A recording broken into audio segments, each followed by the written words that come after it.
اس وقت صرف 3 جگہ ہوں گی: جہنم، جنت اور پلسرات۔ رسول اللہ صلی اللہ علیہ وآلہ وسلم نے ارشاد فرمایا، سب سے پہلے میں اور میری امت پلسرات کو طے کریں گے۔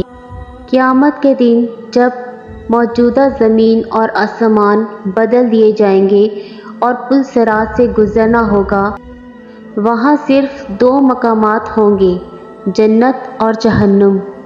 جنت تک پہنچنے کے لیے لازماً جہنم سے گزرنا ہوگا۔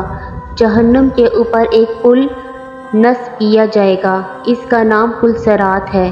اس پر سے گزر کر جب اس پر پار پہنچیں گے، وہاں جنت کا دروازہ ہوگا، وہاں نبی کریم صلی اللہ علیہ وآلہ وسلم موجود ہوں گے اور اہل جنت کا استقبال کریں گے۔